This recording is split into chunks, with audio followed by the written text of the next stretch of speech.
ഞാനൊരു ഉത്തരം പറഞ്ഞുകൊണ്ടിരിക്കുമ്പോൾ അങ്ങൊരു പ്രസംഗം പോലെ ഒരു ചോദ്യം ചോദിച്ചു. അതിന് ഞാൻ ഉത്തരം പറഞ്ഞുകൊണ്ടിരിക്കുകയാണ്. അങ്ങനെ അസ്വസ്ഥരാവല്ലേ. നിങ്ങൾ മൂന്നുപേരും ചോദിച്ചുകൊണ്ടിരിക്കുകയാണ്, ഒരേ ചോദ്യം ചോദിച്ചുകൊണ്ടിരിക്കുകയാണ് മൂന്നുപേരും. ഇനി വേറെ ആർക്കെങ്കിലും ചോദിക്കാനുണ്ടെങ്കിൽ ചോദിക്കും. അത് നമ്മൾ ആഗ്രഹിച്ചതുപോലെ തന്നെ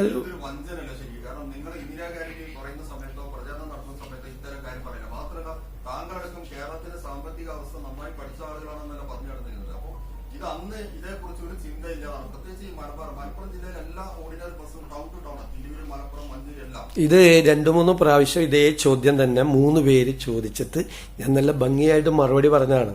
അത് പഠിച്ച് അതിനുള്ള ഓൾട്ടർനേറ്റീവ് സംവിധാനം ഏർപ്പെടുത്തുന്നു. പിന്നെ വഞ്ചന എന്നൊക്കെയുള്ള വാക്ക് ആളുകൾക്ക്, സ്ത്രീകൾക്ക് KSRTCയിൽ സൗജന്യ യാത്ര ഓർഡിനറി ബസ്സുകളിൽ അനുവദിക്കാനുള്ളൊരു സ്കീം 800 കോടി രൂപയോളം വരുന്നൊരു ബാധ്യതയുള്ള ഒരു സ്കീം പ്രഖ്യാപിച്ചിട്ട് വഞ്ചന എന്ന് പറയുകയാണെങ്കിൽ താങ്കൾ പ്രതിനിധാനം ചെയ്യുന്ന സ്ഥാപനത്തിന്റെ അഭിപ്രായമായിട്ട് അത് നാളെ എഴുതിക്കോ, സ്ത്രീകളെ വഞ്ചിച്ചു എന്ന് പറഞ്ഞു. അല്ലാതെ ഞാൻ വേറെ അഭിപ്രായം അതിനെക്കുറിച്ച് പറയുന്നില്ല.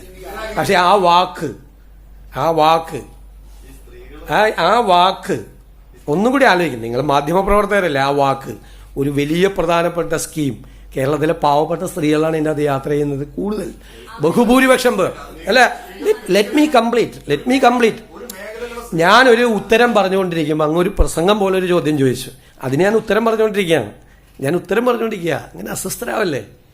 നിങ്ങൾ മൂന്നുപേരും ചോദിച്ചുകൊണ്ടിരിക്കുകയാണ്, ഒരേ ചോദ്യം ചോദിച്ചുകൊണ്ടിരിക്കുകയാണ് മൂന്നുപേരും. ഇനി വേറെ ആർക്കെങ്കിലും ചോദിക്കാനുണ്ടെങ്കിൽ ചോദിക്കും. അവരുടെ ചോദ്യത്തിന് ഞാൻ മറുപടി പറഞ്ഞു. അതിക്രമവുമായി ബന്ധപ്പെട്ട കേസിൽ ഇന്നലെ മുൻകൂർ ജാമ്യം നിഷേധിച്ചിരിക്കുകയാണ്.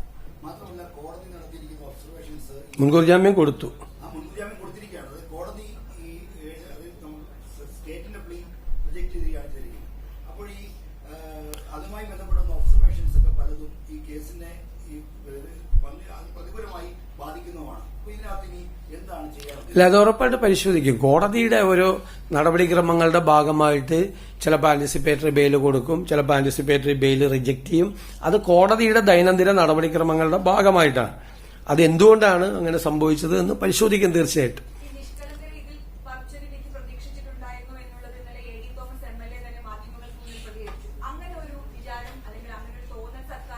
അല്ല, നമുക്ക് അങ്ങനെ ഒരു കോടതി വിധിയെക്കുറിച്ച് സർക്കാർ കയറി കമന്റ് പറയാൻ പറ്റുമോ? ഞാൻ ചോദിക്കട്ടെ. സർക്കാർ, കോടതി ഒരു വിധി പറഞ്ഞു, ആന്റിസിപ്പേറ്ററി ബെയിൽ ഉള്ള അവരുടെ ആപ്ലിക്കേഷൻ അനുവദിച്ചു. അതിന് സർക്കാർ കയറി കേരളത്തിലെ എല്ലാ ജില്ലകളിലും എല്ലാ കോടതികളിലും നടക്കുന്ന കോടതിയുടെ നടപടിക്രമത്തിനെതിരായി എനിക്ക് പ്രതിഷേധിക്കാൻ പറ്റുമോ? അതിനെക്കുറിച്ച് കമന്റ് പറയാൻ പറ്റും. അത് കോടതിയുടെ നടപടിക്രമത്തിന്റെ ഭാഗമായിട്ടാണ്. വേറെ ഓപ്ഷൻ ഗവൺമെന്റിന്റെ അകത്തുണ്ട്, ഓപ്ഷനുണ്ട്. അതെല്ലാം പരിശോധിക്കും. അല്ല, അതെല്ലാം പരിശോധിക്കും. ഞാൻ പറഞ്ഞല്ലോ, അതെല്ലാം പരിശോധിക്കും. ആ കാര്യങ്ങളെല്ലാം തീർച്ചയായിട്ടും പരിശോധിക്കും.